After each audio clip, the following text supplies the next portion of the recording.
I'm not going to support a bum in this house. That was the sentence my own son shouted in the living room. His finger pointed right at my face in front of his wife and my 5-year-old grandson. I was sitting on the armchair, my leg a little swollen after spending the morning at the doctor's office.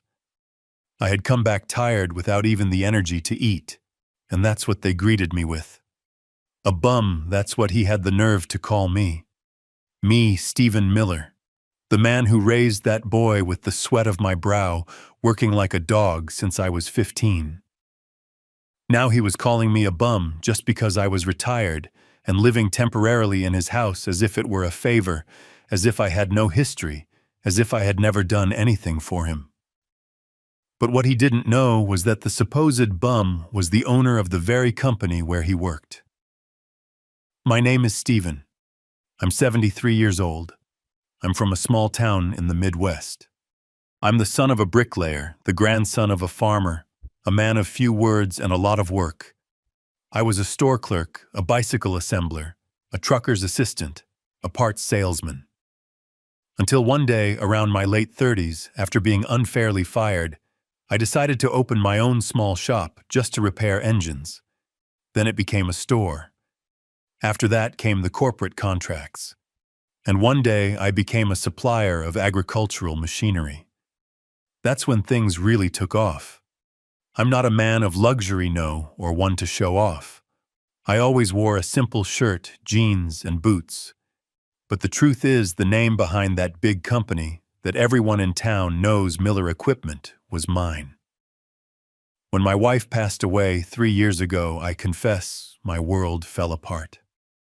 38 years of marriage don't just disappear overnight. The house became too big, too quiet, and my son Julian invited me to spend a few months with him. He said he wanted to have me close. His wife Karen didn't seem too happy with the idea, but I accepted. I thought it would do me good to be around my little grandson, to hear laughter in the house again. But from the moment I set foot in that home, it seemed I had become a nuisance. The food was rationed, the lights were monitored, the looks were filled with impatience. And me, I kept to myself in my corner. I didn't want to be a bother. I took the boy to school, did the grocery shopping. I even washed Julian's car from time to time. But nothing was ever enough. All it took was one day when I stayed in bed a little longer because of the pain in my leg. For him to spit out that sentence, "I'm not going to support a bum in this house." I looked at him calmly. I didn't shout. I didn't get up. I just asked him, "A bum me?" He scoffed, looking down at me with that arrogance of someone who thinks they're so much better than everyone else, as if the world revolved around him, as if he'd forgotten that everything he has was planted by me. "You're retired, you don't work, you just sit there and you still expect us to take care of you," he said, spitting venom. Karen just nodded her head as if she agreed. And the worst part. My grandson was in the corner listening to the whole thing in silence. That hurt me more than any insult. That night, I didn't sleep. I just stared at the ceiling of the guest room, my chest tight. I remembered when Julian was a boy.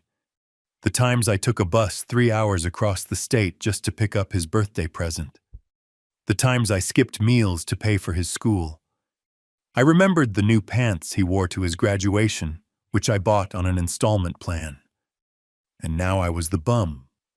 Just because I got old. Just because I had already given everything I could give. Just because now I needed a little care. But he didn't know. He didn't know at even retired I was still the name behind the company where he worked. He thought Miller Equipment was run by the general manager now. That I had no say anymore. And that was exactly what I let everyone think. Because I was never one for bragging. I was always one to observe.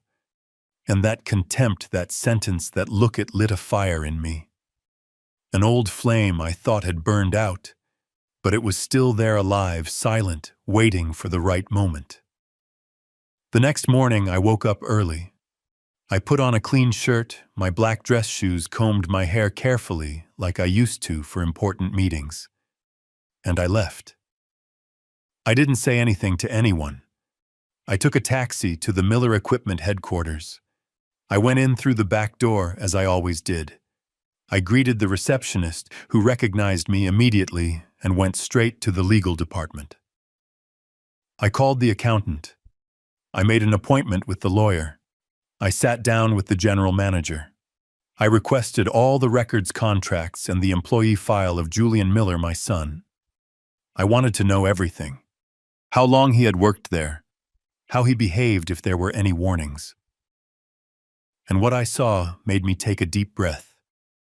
Frequent tardiness, improper use of the company car, misuse of small parts, customer complaints, and to top it all off, he was arrogant with his coworkers. That's who he was inside the firm. A problem. But nobody said anything because they thought I was protecting him for being my son, that I covered for him. But they didn't really know me. I returned home that night. We ate dinner in silence. Karen looked at me with that same old contempt.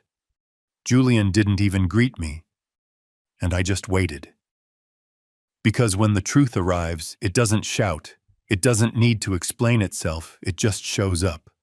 And when it does, the one who needs to understand understands. The next day, everything was going to change. And I wasn't going to raise my voice or slam the table. I was just going to act with the dignity that always guided me, and with the justice that he himself had provoked. I woke up before everyone else. The sun hadn't yet crossed the curtains when I sat on the edge of the bed and recited an old prayer my father taught me as a child. Lord, give me the wisdom to speak little, the strength to do what is just, and the heart not to return evil with more evil. I dressed calmly. I put my papers in a leather folder, and I went downstairs without making a sound, like someone who wants to awaken neither pride nor ignorance. The kitchen already smelled like coffee. Karen was there scrolling on her phone while she packed the kids' lunch. She glanced at me as always with that look of, "Are you still here?" But I said nothing. I poured myself a cup, sat at the table, and took the first sip in silence. Julian came down a few minutes later, already in his company shirt, adjusting a tie he still didn't know how to tie properly. I watched him struggle with it in front of the living room mirror. And I couldn't help but remember when I taught him how to make that knot for the first time just before his first job interview. It was at a small hardware store. I drove him there. I waited for him outside, and we celebrated as if he had been named CEO. Now he walked past me without a glance. But that morning, as he grabbed his car keys and headed for the door, I stopped him with a single sentence. "Don't go in today." He turned around, frowning.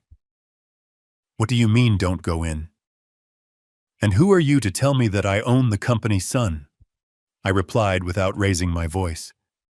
"And today, you're not going in." He laughed. He laughed as if he had heard an absurd joke.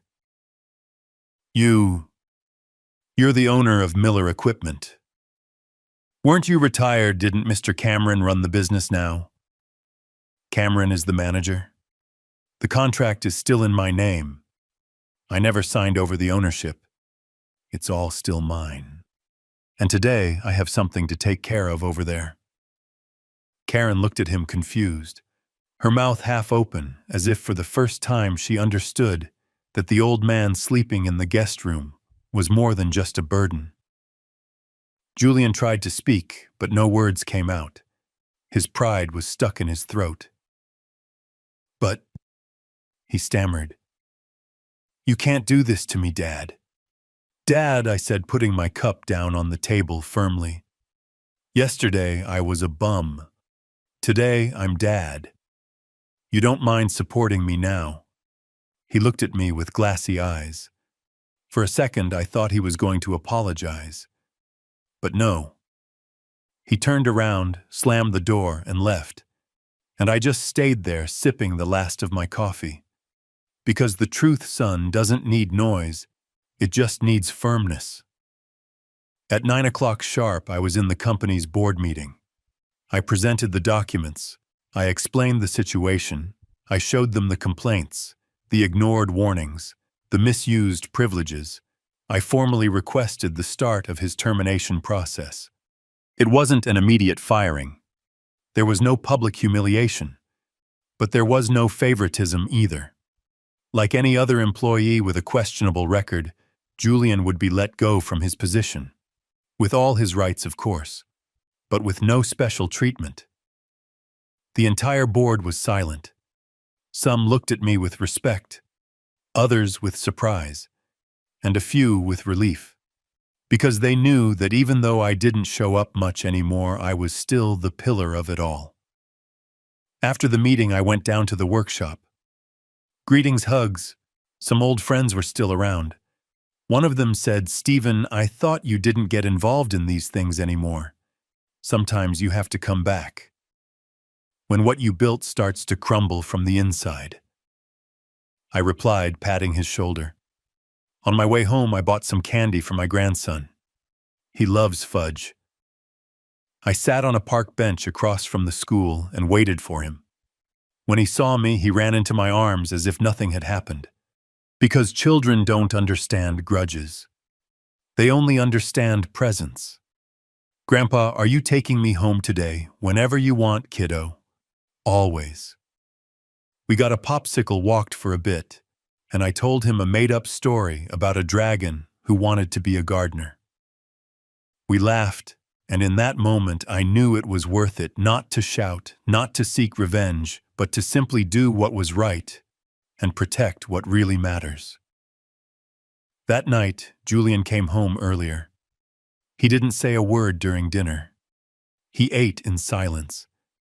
He locked himself in his room, and in the middle of the night, I heard him cry.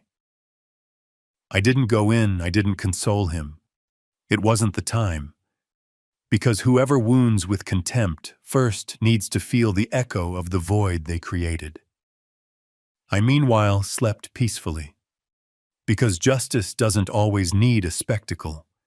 It just needs a straight back, a peaceful heart, and a past that speaks for itself. The next day, the house woke up in silence. One of those dense, heavy silences that isn't broken by the chirping of birds or the clatter of dishes. I got up early as always. I made coffee, warmed up some bread, and sat down to read the newspaper like I used to do at my own house before everything fell apart. No one came down for hours. Karen didn't leave her room. Julian didn't either. The poor boy was the first to appear, dragging his little backpack and rubbing his eyes with his small hand. He hugged me without a word and sat next to me as if it were the most normal thing in the world. To him, I was still his grandpa. It didn't matter what the adults did, but something had changed in that house. I could feel it. At 10, Julian came down, slow, pale, with red eyes. You could tell he hadn't slept. He sat across from me without a word. I didn't say anything either. I just poured him a cup of coffee and looked at him like someone waiting for the other to breathe and say what they have to say. But he didn't. He drank in silence, his gaze lost until he let out almost in a whisper. I got the notice from the legal department. I nodded without taking my eyes off the newspaper. I know, I thought you were going to give me a chance. Me, your son. Then I lowered the paper and looked at him, not with anger, not with resentment. I looked at him with the eyes of a father who still loves, but who can no longer ignore. Son, opportunities aren't asked for after you've thrown so many away. They're built. You had many, and not just at the company, here too in this house. Or have you already forgotten how you treated me 3 days ago? He was speechless. He closed his eyes like someone swallowing stones. But it was necessary. Words that aren't said in time rot inside your chest, and I was no longer willing to keep any more inside. I'm not punishing you, Julian. I'm teaching you just like I did when you were a boy. Only now you're a man. And men, when they make mistakes, they own them. They learn and they move on. He stood up without finishing his coffee and locked himself in the room again. I went back to sit with my grandson, who was drawing at the table with some colored pencils. I asked him what he was doing, and he said a drawing of the two of us in a spaceship. And then I understood something. It didn't matter how many times life knocked me down. As long as that boy saw me as his hero, I had no right to give up. That same day, I received a call from the company's manager.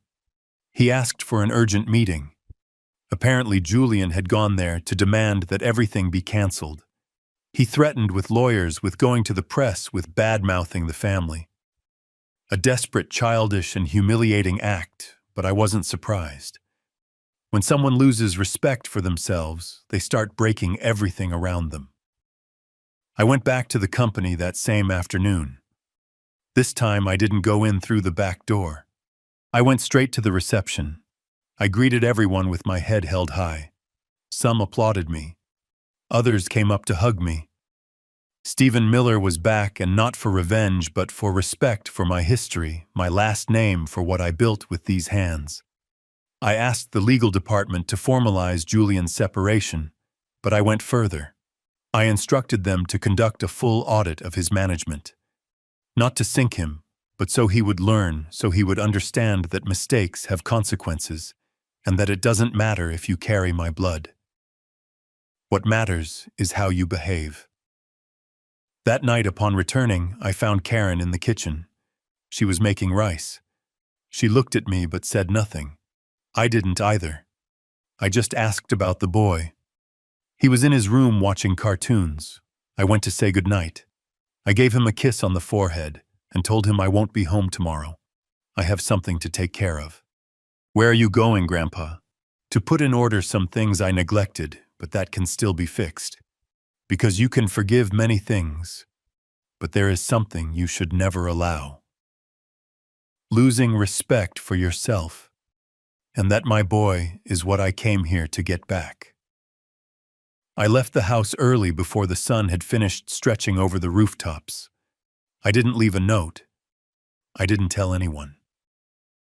I just opened and closed the door carefully. Like someone who knows there are truths that don't need to be announced, only lived. I walked a few blocks to the bus stop like I did in my younger years. Even though I had a car available at the company that day, I wanted to feel the ground under my feet, see the faces of the town, feel the morning air that comes through your shirt and reminds you that you're alive. The city was still the same in many ways. The food stands steaming on the corners, the bread man with his basket under his arm, and the kids with backpacks running late for school. But something inside me was no longer the same. That day, Stephen Miller wasn't going out to defend a last name. He was going out to rebuild the respect his own son had tried to trample on. I arrived at the company at 8:15. I greeted everyone with a brief smile without speeches or explanations. I headed to the main office where the accountant was already waiting for me with the preliminary results of the audit. I sat with him for over an hour. We reviewed transactions, transfers, unauthorized expenses, and small personal purchases made from corporate accounts. Nothing scandalous, but enough to confirm what I already suspected. Julian had used his privilege as a shield.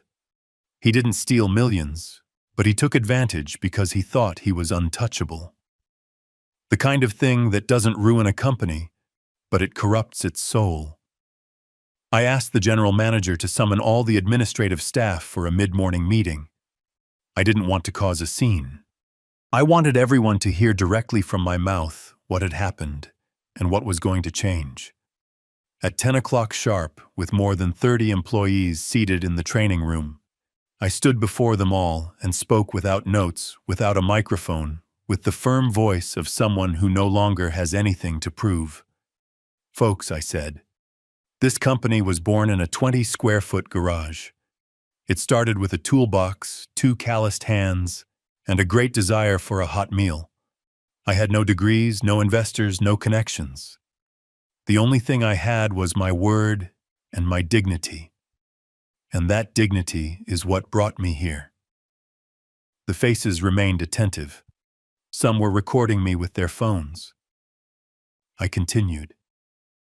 "Today, after so many years, I've come to tell you that I will not allow the Miller name or this company to be tarnished by favoritism, by impunity, or by abuse of trust. And that includes my own son." There was a murmur. You could tell everyone already knew, but they wanted to hear it from me. "Julian Miller has been released from his position." I continued. "Not because I reject him as a father, but because I am not a boss who looks the other way when his people fail. Justice starts at home. And if I can't be fair with my own, then I have no right to demand anything from anyone." The silence was total. A young woman from Human Resources discreetly wiped away a tear. Another, an old warehouse operator, nodded with pride. After the meeting, I didn't go back to my office. I went straight down to the workshop like I used to and started checking machines alongside the mechanics. I got my hands dusty, my shirt dirty, and for a few hours I felt again like the man who once slept next to grease and tools. Because there's something you can't buy with degrees or inheritances: the respect you earn from the ground up. When I left the company around 5 o'clock, I decided to stop by the market. I bought some vegetables, beef, fresh tortillas, and a jar of mole sauce. That night, I was going to cook. I was going to fill that house with the aroma of my history. When I arrived, Karen opened the door with a face I couldn't read. It wasn't cold or kind. It was a suspended face, as if she didn't know where we stood in the story. "Where's Julian?" I asked as I came in with the bags. "He hasn't left the room all day." I nodded without saying anything. I went straight to the kitchen and put on my apron. I started chopping seasoning heating. The boy came down with bright eyes when he smelled the mole. He sat at the counter and started telling me about school, his teacher, a song he learned, and I listened as if every word he said was a balm for my soul. Dinner was ready at 8. I set the plates on the table, served rice side dishes, and then went to Julian's room door. I knocked twice. Nothing. I opened it. He was sitting on the bed in the dark, staring at the floor. "Hey, dinner's ready. Come down if you want." He didn't answer me. He just sat there with glassy eyes. I went downstairs without waiting. I sat at the table with my grandson and Karen. We ate in silence. Every bite carried the weight of years, the taste of unspoken reconciliations floating in the air. Julian didn't come down. When I finished washing the dishes, I poured myself a shot of mezcal and went out to the patio. The sky was clear. The stars hung like promises. I sat on the old wooden bench and closed my eyes. I thought of my father, my mother, how they raised me with so little but with so much courage, how they taught me that being a man isn't about shouting or imposing. It's about upholding. It's about keeping your word. It's about looking people in the eye without looking away. I thought of Julian, and how you can love someone deeply without approving of their actions, and how sometimes to truly love is to let them fall. I don't know how long I was out there, but at some point I heard the door open behind me, slow footsteps. Then his low, broken voice. "Dad." I said nothing. I just turned my head. I made room for him on the bench. He sat down. He didn't look at me.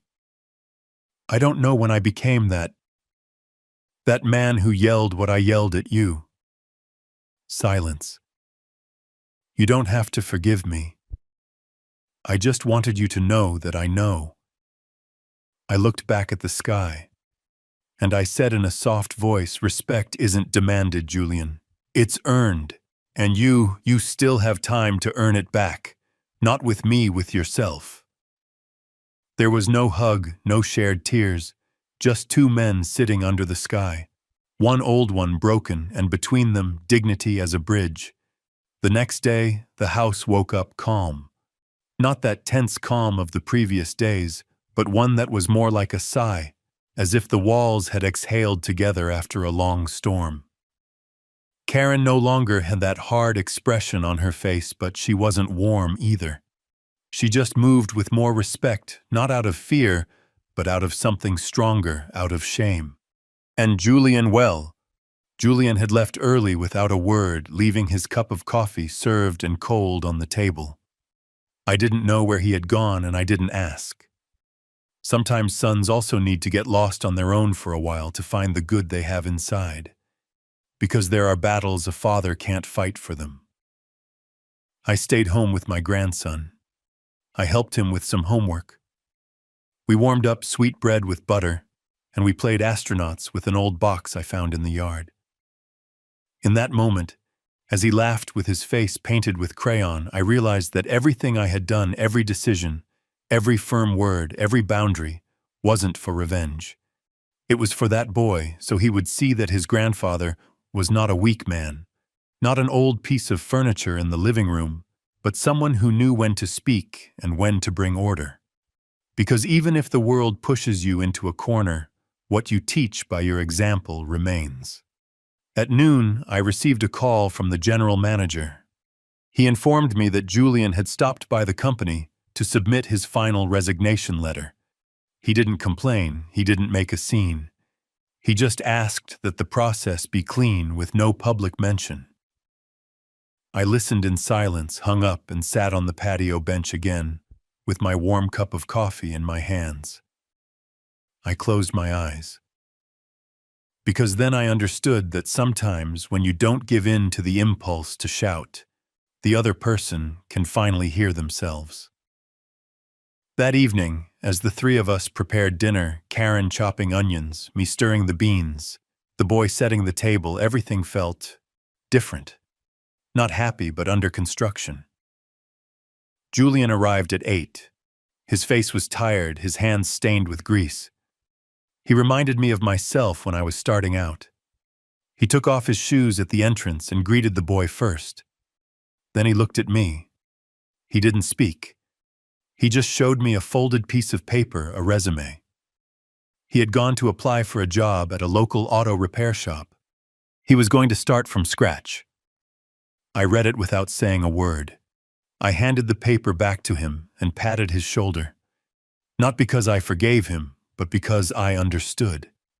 Because sometimes you don't need applause or speeches, just a chance to do things differently. Karen watched him out of the corner of her eye as if she still didn't know whether to believe him. But me, I no longer expected anything. Because dignity is not demanded, it's lived. And now it was up to him to decide how to walk his path. The following days were quiet. My grandson and I resumed our walks to the park. We stopped by Mr. Nash's bakery, where they offered me free bread when they found out who I was. And in the neighborhood, many greeted me with more respect, as if they now saw the old man who never stopped being firm, and not the comfortable old man living with his son. Things change when you stand up for yourself. One afternoon, as we watched the sunset from the rooftop, the boy asked me, "Grandpa, why was Dad mad at you?" I thought carefully about the answer. I didn't want to speak ill of his father. I didn't want to put a weight on his shoulders that wasn't his to bear. Sometimes son adults forget where they come from, and when you forget that, you get lost inside. But when you find yourself again, you can start over. Did you get lost too? Many times. But I learned to find myself in what really matters. Work my word and the family that doesn't give up. He hugged me tightly, as if he understood, as if those words were a shield that would stay with him for many years. A few days later, I received an unexpected visit. It was Mr. Cameron, my old partner. He had an envelope in his hand and a smile in his eyes. "Stephen," he said, "I know you said you didn't want to come back. But after what happened, many of us here think you should be back. Not as a manager, but as an advisor. As a firm voice. As what you always were." I opened the envelope. A formal invitation to be part of the new advisory board of Miller Equipment, with a small symbolic salary and a lot of respect behind it. I looked at him and smiled. I don't want to be there every day, but I can help keep things on the straight and narrow. Count me in. That same day, I went back to my old desk. Clean, preserved, with my founder's plaque still shining. I sat down, ran my hand over the wood, and took a deep breath. Because when you sow dignity, the harvest comes, not always with flowers, but with roots. Since I returned to that old office, life began to take on a different rhythm. It wasn't like before, of course. I no longer arrived at 7 and stayed until dark. Now I came when I felt it was necessary. I talked with the managers, reviewed some decisions, and above all, I listened. Because after so many years in silence, I understood that sometimes the best way to change things isn't to give orders, it's to lend an ear. The young people now running the company had ideas, enthusiasm, but also anxiety, an urge to do everything quickly. And there I was, like an old lighthouse on the coast, reminding them that there is nothing more modern than common sense. They received me with respect, they asked for my opinion, and little by little, without making a fuss, I became a living part of Miller Equipment again. Not as a boss, but as its root. At home, things had also taken on a different color. Julian continued to work at the local shop. He earned less than half of what he used to, but he came home more tired and more human. We didn't talk about the past, and I didn't ask him anything about his new job. But I noticed he had begun to understand the weight of what is built from the ground up. Karen, for her part, had become quieter, less arrogant. She no longer complained about my presence, nor did she seem uncomfortable when I passed through the living room or cooked something. We weren't friends, but the tension that you could once cut with a knife was now just a memory. And the boy, he was still my anchor. He would wait for me with drawings, stories, curious questions. He made me feel alive, needed, and that at my 73 years was worth more than any tribute. One afternoon, while cleaning an old toolbox in the yard, I found a crumpled photo of Julian when he was 8. He was sitting on my lap, smiling with his hands full of grease. It was the day I showed him how to change the car's oil filter. I remember it like it was yesterday. He had run excitedly to tell his mother that he now knew how to fix engines like Dad. I sat with the photo in my hands and wondered at what point that connection was lost. It's not that I wanted to go back to the past. Not anymore. But sometimes it hurts not to know at which corner of the road a son stops admiring his father and starts seeing him as a burden. Maybe it's inevitable. Maybe we all go through that. Or maybe we just stop talking in time. That same night, as the three of us ate at the table, the boy blurted out without warning that at school they had asked him what his grandparents did. And he had said that I was the boss of everyone who fixes big machines. Julian lowered his head. Karen smiled nervously. I just stroked the boy's hair and said, not the boss son, just someone who knows when to get his hands dirty. There was a brief silence, but in that silence something changed. Julian looked at me for the first time without wounded pride. He looked at me with something more like recognition, as if he understood little by little that authority is not imposed, it's earned. that a man is not valued by what he imposes, but by what he inspires. Days later, I received a call from the State Technical Training Institute. They had heard my story from an employee at the company and wanted to invite me to give a talk to the young people who were learning mechanics. I was surprised. I never saw myself as a teacher, but I accepted. When I arrived, they were waiting for me with chairs in a semicircle, a table with coffee, and more than 20 young men with eyes wide with curiosity. I sat in front of them, and I didn't talk to them about engines. I talked to them about mistakes, about failures, about the time I slept in the workshop because I couldn't pay the rent, about how I carried parts on my back when I had no employees, about the times I cried in silence because I couldn't buy a new uniform for my son. And I told them that many times I felt alone, useless, invisible, until I understood that being a man wasn't about enduring everything. It was about knowing when to speak up. At the end, one of them asked me what the hardest thing about getting old was, and I answered, watching your own son forget who you were and having to remind him without destroying him. Timid applause. Some came up to hug me. I left with a full heart and a peaceful soul. That night when I returned home, Julian was on the patio, sitting on the bench, where I had so often reflected in silence. He had a beer in his hand. He offered me one. I sat next to him. We didn't say anything for several minutes. Then he let out without looking at me. Karen wants us to look for a house. She says it's time for us to live on our own. I remained still, not out of surprise, but because I had already imagined it. It was natural. The cycle was closing. That sounds good, I told him. A family needs its own space. I'm not here to be a burden. I just came to accompany you for a stretch of the road. You didn't just come, he replied. We called you, and you came with an open heart. We were the ones who failed. I finally looked at him, and I saw something in his eyes I no longer expected. Humility. Not from weakness, but from having crossed the desert and returned with empty hands, but with a lighter soul. You don't owe me anything, Julian. Just do your best with your son. Make sure he never has to remind you who you were. We stayed there watching the sky begin to change from blue to black, with the first stars twinkling over the city. And in that moment, I knew I didn't need him to ask for forgiveness, because he already had.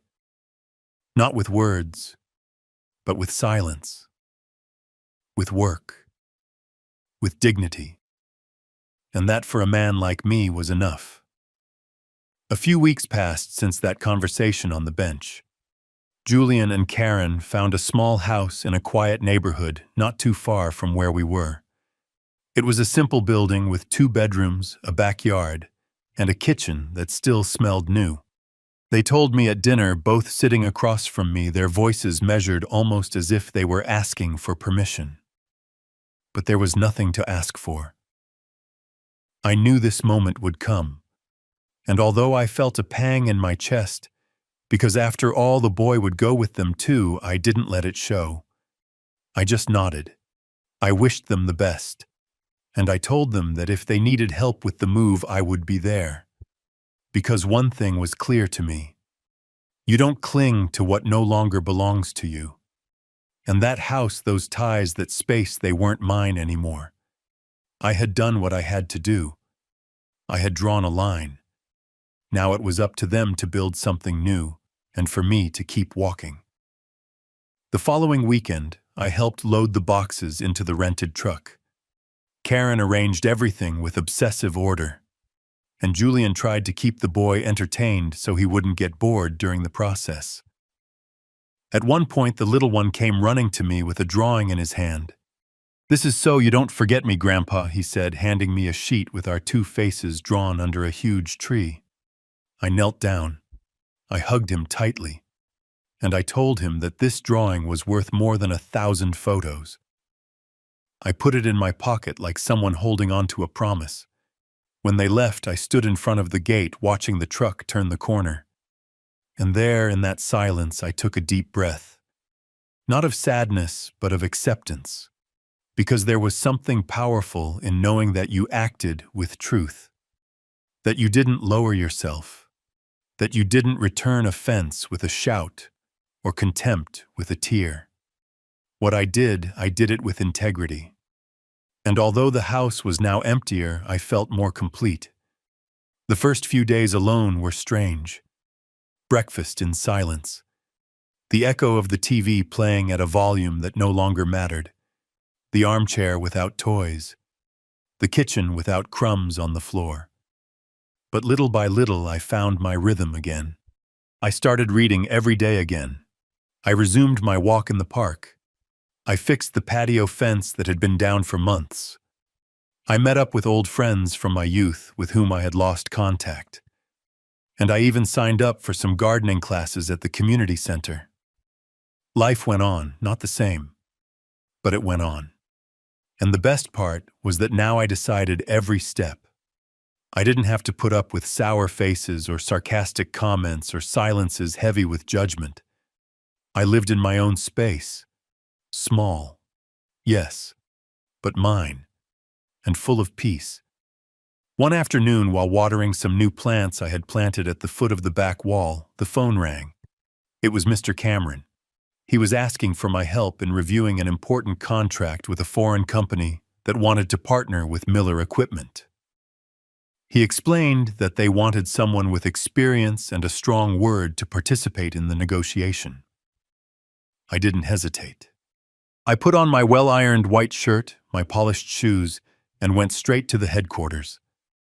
Everyone was there, as always, running around with documents in hand, adjusting schedules, preparing projections. But when I entered the boardroom, everyone stood up. They offered me a seat at the head of the table. They poured me water without my asking. They looked at me the way you look at a father who has returned with his head held high. During the meeting, I maintained my composure. I spoke little but with precision. And when it came time to decide whether the company should open its doors to this new foreign partner, I was the first to warn of the risks. Not everything that glitters is gold, I said. And after arguing firmly, I managed to get everyone to reconsider. In the end, the right decision was made. Not to sell part of the company, at least not yet.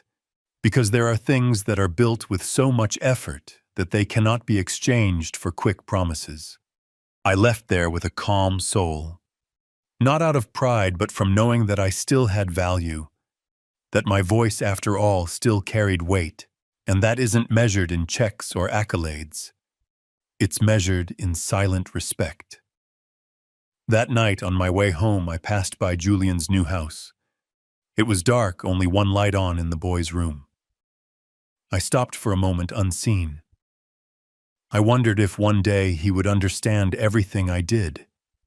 If one day he would give me that hug that never came. But I didn't wait. Because I learned that you don't do the right thing expecting applause. You do it because it's what needs to be done. Because that's how we were raised. Because that's how my father raised me. And because the day I have to leave this world, I want to do so with the certainty that I did not betray myself. I don't need reconciliation if it means denying myself. I would rather live with a wound that heals with dignity than with a forgiveness that comes with forgetting. I went back home. I prepared a cinnamon tea, and I sat on the patio bench to watch the stars. I thought about so many things. About the lost years, about the words that were never said, about the times I wanted to shout and didn't, about the silences that were stronger than any speech. And there between the night breeze and the distant murmur of cars, I confirmed something. You never stop being a father, but you also learn to stand on your own feet, to forge your own paths, to say this is the line, not out of anger, but out of self-love, because in the end, the respect you allow others to take from you is the hardest to get back. The days that followed were of a rare peace, as if everything around me had finally decided to settle into its place. I would wake up with the light coming through the curtains, no shouts, no hurried steps, no echo of hushed arguments in the kitchen. Just the sound of the birds outside and the kettle whistling softly on the stove. I prepared my coffee calmly. I sat at the table in front of the window and watched the sky change color as I took the first sip. In those moments, I found myself grateful for things I hadn't even noticed before. The silence, the smell of toast, the buzzing of bees in the garden. I didn't need more. Because after so much, I had understood that living in peace is not being surrounded by people. It's being surrounded by respect. As the weeks went by, my routine became richer. I started helping out at a small community workshop in the neighborhood where young people from low-income families learned trades to earn a living with dignity. I taught them the basics: how to use a wrench, how to understand the sound of an engine, how to repair without improvising. But what I shared with them most were not techniques. They were stories. Stories of mistakes, of patience, of how a poorly tightened nut can damage an entire system. And so without realizing it, I became something I never thought I'd be. A teacher. Not in a school, but in life. And the best part was that none of those kids looked at me like an old man. They listened to me. They asked me questions. They waited for me. And that at my age was more than enough to feel that there was still something left to sow. One afternoon, while we were fixing an old sewing machine that one of the boys had brought from home, I noticed that one of them, a thin, quiet young man with a face that looked like he had lived more than he should have, always stayed behind at the end. He would gather the tools, tidy the tables, and leave in silence. I approached him one day and asked his name. "Ivan," he said. I offered him some bread and coffee I had in my thermos, and we sat outside in the shade of a tree. He didn't say much at first, but over time I began to understand. He lived alone with his grandmother. He didn't know his father, and he had never had anyone tell him, "You're doing a good job." That boy unintentionally reminded me of Julian, not because of what he said, but because of what he held in his eyes. That mix of anger and need. Then I knew that what I hadn't been able to fully do with my son, I could try to do now with those life was putting in my path. Because you can't change the past, but you can turn your mistakes into lighthouses for others. And that's how I began to feel that my story didn't end with the disappointment of an ungrateful son. No. My story continued in those who were learning to be men, in those who didn't yet know how to hold a wrench, but already knew how to listen. And that was what mattered. That my voice wasn't lost in an empty house, but was sown in young hands, ready to build with truth. One Saturday morning, as I was sweeping the entrance to my house, I saw Julian get out of a taxi with a box in his hands. He wasn't with Karen. He wasn't with the boy. He walked to the gate, greeted me with a nod, and said, "Can I come in?" I nodded without speaking. He came in, placed the box on the table, and took out something I didn't expect. My old notebooks. The ones where I wrote formulas, ideas, drawings of parts, notes from clients, random phrases I liked. Notebooks I thought were lost. "I kept them," he said. "I never threw them away. I just didn't know what to do with them." I sat down, took one in my hands, and ran my fingers over the pages like someone caressing a part of their soul. In that moment, I felt something in me soften. Not because he had changed, but because somehow he had begun to acknowledge my history. And when someone acknowledges who you were, they give you back a piece of yourself you thought was lost. "I didn't come to apologize," he said in a low voice. "I know there are things that can't be erased with apologies. I just wanted to give these back to you." "Thank you," I replied. "Sometimes giving something back is worth more than asking for forgiveness." He stayed for a while. He helped me fix a squeaky door. We didn't talk about anything important, but we worked in silence like before, and when he left, I walked him to the gate. We shook hands firmly, and he left without looking back. It didn't hurt because I understood that true encounters don't always end with hugs.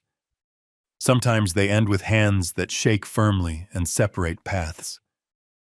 That night I took out all my notebooks and arranged them on the table one by one. I read them slowly. I rediscovered ideas I had forgotten, drawings I made when I dreamed of having my own company, phrases my wife used to say that I jotted down so I wouldn't lose them. I got emotional. I laughed to myself. And I cried a little too, because life didn't give me luxuries or tributes or great inheritances, but it gave me something better. Memory. And that when you get old is the greatest treasure. Because as long as you have your memory, you're not alone. You're not defeated. You're not a burden. You're alive. And if you're alive, you can still leave a mark. The next day, I took one of those notebooks to the community workshop. I showed it to Ivan. I told him where each page came from. He looked at me with a mixture of awe and respect that filled my soul. "And why are you showing them to me, Mr. Miller?" he asked. And I replied, "Because what you learn in silence you can also teach without shouting." He looked at me, smiled, and that day he worked more carefully than ever, as if every screw were a sacred word. And there I knew without a doubt that my legacy no longer depended on whether Julian understood me or not. My legacy was in those young hands, in that voice they listened to attentively on that bench where I told my story. Because children of blood sometimes get lost, but children of example they never forget.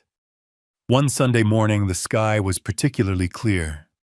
Not a cloud, not a breeze, just that immense blue that seemed to say, "Today is a day for walking." And so I did.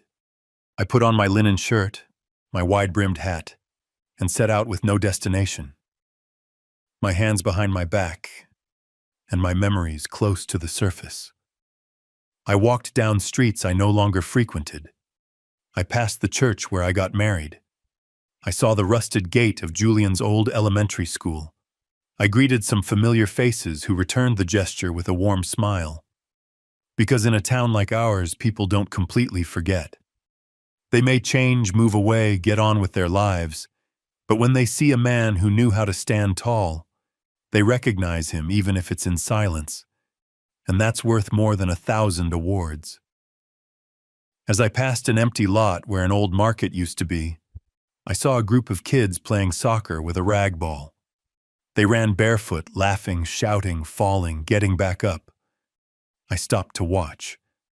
One of them approached me. "Want to play, mister?" I laughed. I told him my knees couldn't handle that kind of running anymore, but I could be the referee. The others celebrated the idea, and there I stayed under the sun, calling imaginary fouls, giving out advice, laughing with them, as if I wasn't 73 years old. At the end of the game, one of the kids asked me if I was famous. "My dad says you used to own a huge company." I looked at him with affection, bent down a little, and said, "I didn't make a fortune, son. I made a history, and that if you understand it right, is worth more."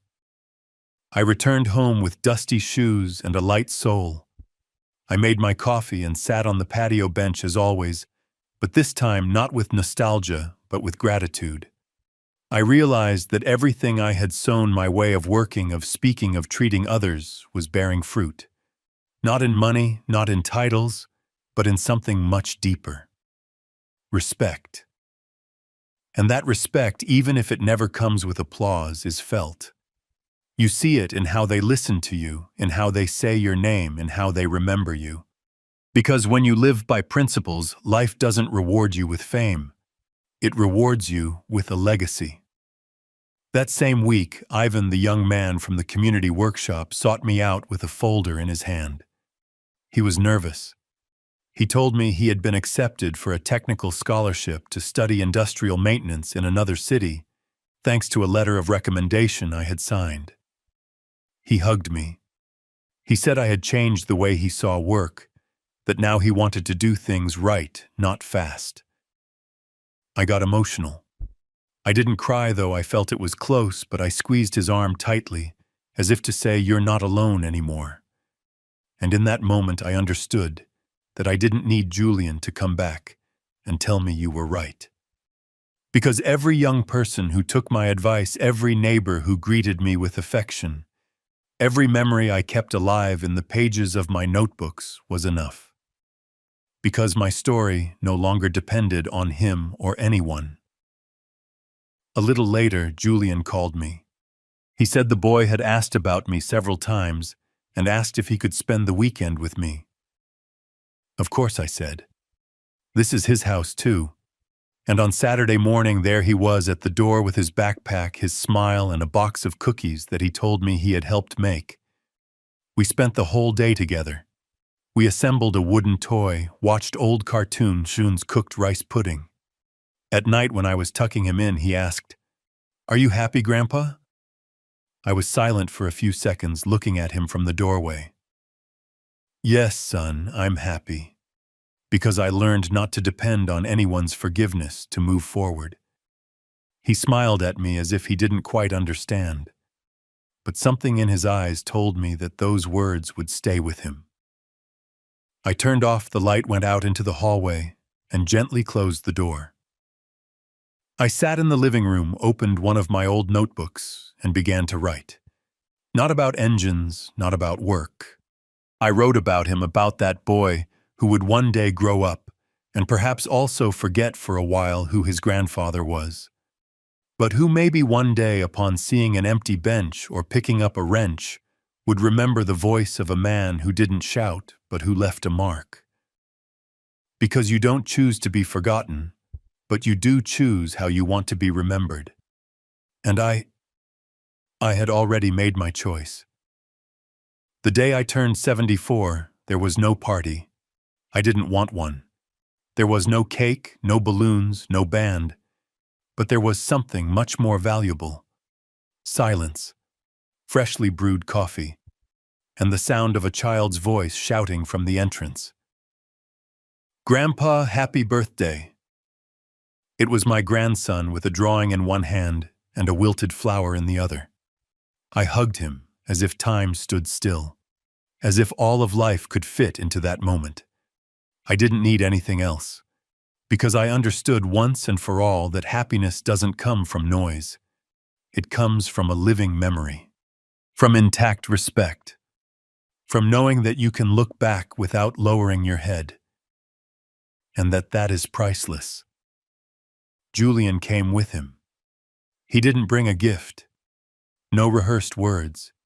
He just sat on the patio like on other afternoons and listened to me talk with the boy about tools, about wet earth, about how to plant a seed without breaking the root. Karen didn't come. She never set foot in this house again. And I don't blame her. Some people don't know how to live with the weight of what they kept silent about. But they're not needed either. Because with time you learn that it's not an obligation to be liked by everyone. It's enough to be remembered with dignity by a few. That night, while the boy slept in the bed where his father once slept, I went out to the patio, lit the old kerosene lamp, and sat on the bench that now had the exact shape of my back. I opened one of my notebooks. There was a blank page, and I began to write what I felt. Not for anyone to read, but so I wouldn't leave it floating in my chest. I wrote about silence, about the distance that is sometimes necessary to heal, about the love that no longer waits for applause. I wrote about how the world keeps spinning even when you stop being the center, and about how you can find peace just when you stop seeking approval. The following weeks passed quietly. The boy came to see me more often. Julian, little by little, was regaining something resembling humility. He no longer came to talk about himself. He came to listen, to offer help with something, to ask how I had managed not to give up when everything seemed uphill. I told him stories, but not the ones he expected. I told him about my mistakes, about the times I was wrong with his mother, about the times I got angry for no reason. I showed him I wasn't a hero, but I was someone who learned to recognize his flaws, because in the end, the best legacy you can leave a son is not perfection. It's truth. One Sunday afternoon, as we were walking through the park, the boy asked me if I was going to die soon. He said it just like that, straight to the point, with that brutal honesty that only children have. I stopped. I looked him in the eye and told him that everyone at some point leaves, but that the important thing wasn't when, but how we lived before we go. And did you live a good life, Grandpa? I lived with dignity, son. Sometimes it hurt. Sometimes it was in silence, but always with my head held high. He smiled at me. He squeezed my hand, and we kept walking as if nothing happened. But that night, when he was already asleep, I stayed awake, thinking, remembering. And I understood that what I built my life, my character, my decisions was not going to disappear when I closed my eyes for the last time. Because respect, when it's real, outlives absence. And that's the only thing that matters to me now. A few days later, I received a visit from the director of the Technical Institute, where Ivan was studying. He wanted to thank me in person. He told me that the young man had become one of the most committed students, that he talked about me in class, that he wanted to return one day to our town to teach the way I did. You changed his life, Mr. Miller, he told me. And me, I just nodded. Because I knew it. Not out of vanity, but because I had seen it in his eyes the day he left. That was perhaps one of the greatest victories of my life. Not having become a bitter man. Not having returned abandonment with resentment. But with planting seeds. And the harvest had arrived. Near the end of the year, I wrote a letter. I left it tucked away among my notebooks. It was for my grandson. Not to be read now, but for when I'm no longer here. In it, I told him who I was, what I did, what hurt me, what I learned. I told him about his father without resentment, and I asked only one thing of him, that he never let anyone tell him his grandfather was a useless old man. Because even when the world pushed me into a corner, I never stopped standing tall. One morning, while drinking coffee on the patio bench with my bare feet on the earth, I felt something inside me, like a certainty. I don't know how to explain it. It was as if my soul was telling me, are you ready not to die, but to rest from everything I carried in silence? I took a deep breath. I closed my eyes. And I smiled, because I understood that it was all worth it. Every tear, every sacrifice, every no I said in time, because thanks to all that today I can say that I lived as I wanted, that I didn't give up, that I didn't betray my history. And if one day they look for me, don't look for me on a tombstone. Look for me in a workshop where a young son listens attentively, in an old notebook full of ideas, on a bench worn by time. Look for me in the memory of those who still believe that to be a man is to never forget where you come from. And that's why I'm telling you, son, it's never too late to start over. It's never too late to say enough, to stand up, to look at the world and say, here I am, with dignity. Now you tell me, what would you do if life pushed you like it pushed me? Would you give up, or would you rise up like I did? Write to me here. Tell me your story. And also tell me from what corner of the world are you listening to me?